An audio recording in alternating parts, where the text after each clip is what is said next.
Chào mừng các bạn đến với kênh Kiến Thức, kênh chia sẻ kiến thức đồ họa và những tin tức mới nhất. Các bạn đừng quên nhấn like cộng đăng ký kênh để theo dõi video mới nhất nhé. Sau đây chúng tôi xin chia sẻ tin tức mới nhất, nóng nhất ngày hôm nay như sau. Thế giới năm 2100 và lời tiên tri đáng sợ của NASA. Các chuyên gia thuộc cơ quan hàng không và vũ trụ Mỹ NASA vừa mới đưa ra lời tiên tri đáng sợ về thế giới năm 2100. Theo đó, NASA dự đoán sự thay đổi khí hậu của trái đất vào năm 2100.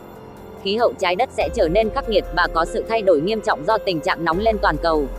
Dựa trên số liệu lịch sử và mô hình khí hậu thu thập được, giới chuyên gia đã lập nên bản đồ dự đoán cấu trúc thời tiết, tình trạng hạn hán, lũ lụt ở các quốc gia trong tương lai. Cụ thể, theo số liệu đầu năm nay, các nhà khoa học NASA đo được lượng CO2 là 400 ppm. Tuy nhiên, đến tháng 7 năm 2100, lượng CO2 đạt mức kỷ lục 900 ppm, chiếm gần 0,1% bầu khí quyển. Nếu đến cuối thế kỷ này, lượng CO2 tăng gấp đôi thì phần lớn khu vực châu Phi, Nam Mỹ, Ấn Độ sẽ trải qua nhiệt độ trung bình khoảng 45 độ C. Jerusalem, New York, Los Angeles và Mumbai cũng trải qua mùa hè với mức nắng nóng kỷ lục. London sẽ có nhiệt độ khoảng giữa 20 độ C, trong khi đó Paris sẽ có nhiệt độ dưới 30 độ C. Alan Stofan, giám đốc khoa học của NASA chia sẻ, các nhân viên NASA đang nỗ lực nghiên cứu về sự thay đổi của trái đất và nghiên cứu tạo ra những sản phẩm mới giúp con người an toàn trong tương lai. Bản đồ này sẽ hỗ trợ các nhà khoa học và mỗi người dân thêm phần nhận thức về tình trạng biến đổi khí hậu đang ngày càng nghiêm trọng trên trái đất. Điều này phần nào giúp giới khoa học dễ dàng lập kế hoạch để đối phó với một hành tinh ấm lên, nhiệt độ trung bình thậm chí còn tăng lên vài độ, khiến cho băng hà tan chảy, mực nước biển dâng cao và làm ngập các vùng ven biển. Các đại dương cũng nóng lên và nồng độ axit trong nước biển tăng cao. Điều này dẫn đến cái chết hàng loạt của các rạn san hô ngầm, những loài sống dưới đại dương cũng phải đối mặt với nguy cơ tuyệt chủng. Trên mặt đất, 1/4 các loài động thực vật sẽ biến mất. Trong vòng 50.000 năm nữa, chúng ta sẽ phải đối mặt với một thảm họa khiến cho vận mệnh của trái đất thay đổi. Thảm họa đó có thể là một tiểu hành tinh hoặc sao chổi đâm vào trái đất, hay một trận hồng thủy sẽ cuốn phăng đi sự sống của địa cầu. Bên cạnh đó, các nhà địa chất cho rằng, quá trình phun trào núi lửa xảy ra 50.000 năm một lần, núi lửa phun tro và khói vào khí quyển, khiến ánh sáng mặt trời không thể chiếu xuống mặt đất trong vòng từ 10 đến 15 năm. Điều này gần giống với sự kiện xảy ra 251 triệu năm trước. Sức hủy diệt của núi lửa đã từng khiến cho loài khủng long tuyệt chủng, 95% sinh vật biển và 70% động vật xương sống trên mặt đất biến mất vào cuối kỷ phấn trắng.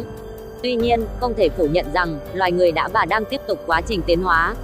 Theo một số nhà khoa học, trong vòng 10.000 năm qua, loài người đã tiến hóa nhanh gấp 100 lần. Vì vậy hãy trông đợi rằng, con người sẽ có những điều chỉnh cần thiết để thích ứng với sự thay đổi của điều kiện sống trên trái đất trong tương lai.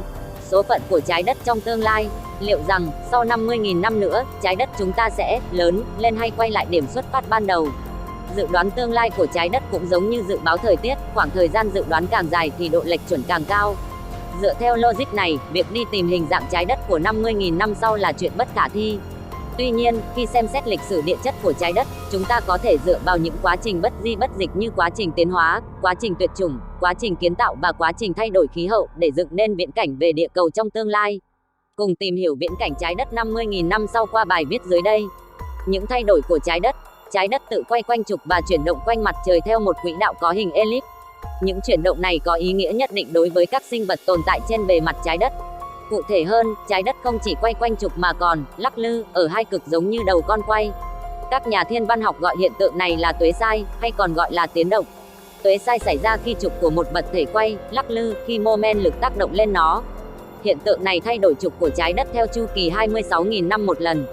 Hiện tại, Bắc cực hướng về Polaris sao Bắc cực. Trong vòng 13.000 năm nữa, sao Vega, sao Bạch Minh sẽ thay thế cho vị trí của sao Bắc cực và 50.000 năm sau, trái đất sẽ hoàn thành 2 chu kỳ tuế sai. Điều đó có nghĩa là chúng ta lại trở về vị trí ban đầu. Hơn thế nữa, chúng ta có thể nhận thấy rõ ràng độ lệch quỹ đạo và trạng thái nghiêng của trái đất. Sau chu kỳ 97.000 năm, quỹ đạo trái đất đã thay đổi từ dạng tròn sang dạng elip. Trong khi đó, độ lệch của trục trái đất cũng xê dịch từ 22,1 độ thành 24,5 độ. Những thay đổi này đã tạo ra ảnh hưởng rõ rệt tới năng lượng mặt trời chiếu xuống địa cầu. Trong quá khứ, trái đất đã từng trải qua kỷ băng hà kéo dài 100.000 năm với lớp băng dày che phủ khắp lục địa. Giữa giai đoạn này xuất hiện thời kỳ gian băng. Gian băng là giai đoạn ấm hơn so với các giai đoạn băng giá thuộc kỷ băng hà. Mặc dù mặt đất vẫn giữ một lớp băng dày song không quá khắc nghiệt so với các thời kỳ khác. Đây là giai đoạn khí hậu ôn hòa kéo dài hàng triệu năm. Tuy nhiên, các nhà khoa học dự đoán, trái đất hiện đang ở giữa thời kỳ gian băng và sẽ phải đối mặt với kỷ băng hà trong tương lai xa. Nhiều nhà khoa học cho biết kỷ băng hà tiếp theo sẽ hoành hành trên trái đất trong vòng 80.000 năm tới. Vì vậy, trái đất được dự đoán sẽ trở thành nơi vô cùng lạnh lẽo với băng tuyết phủ lên tất cả các khu vực sau 50.000 năm. Tương lai trái đất từ ấm áp tới băng giá, rồi núi lửa sẽ phun trào. Nhiều người đặt ra câu hỏi là, vậy hiện tượng nóng lên toàn cầu sẽ ảnh hưởng như thế nào đến viễn cảnh tương lai đầy băng giá của trái đất?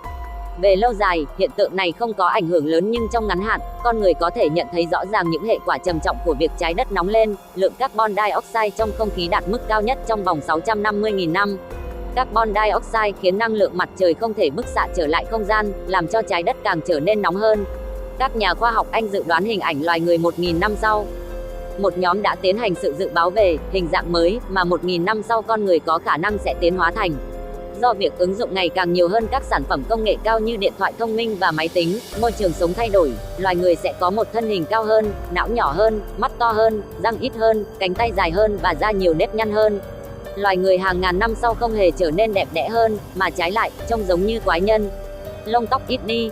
Sự phát minh ra hệ thống sưởi ấm trung tâm và quần áo giữ ấm công nghệ cao cũng đồng nghĩa với nhu cầu tự giữ ấm của cơ thể loài người sẽ giảm đi, lông tóc trên người sẽ ít đi, thậm chí là không còn. Da chảy xệ, tương lai tầng ozone có thể sẽ biến mất, ánh sáng mặt trời trực chiếu quá nhiều sẽ làm cho da bị xệ và xuất hiện nhiều nếp nhăn. Răng ít đi, miệng nhỏ lại. Do thức ăn được chế biến ngày càng mềm hơn, lượng thời gian răng cần để nhai và cắn thức ăn sẽ ít hơn, nên răng của loài người tương lai cũng sẽ ít đi. Tiến sĩ Tolstoy Mekler cho biết, trong tương lai, thậm chí có thể lấy các chất dinh dưỡng cần thiết thông qua chất lỏng hoặc thuốc viên, không cần phải nhai vật cứng, vì thế mà răng sẽ ít đi, hàm dưới sẽ bị thoái hóa.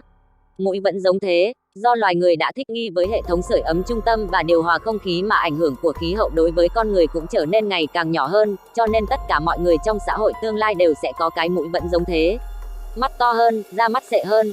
Loài người sẽ ngày càng dựa vào tin nhắn trên điện thoại di động để liên lạc với người khác, chuyện trò ít đi, mắt cứ dán vào màn hình điện thoại.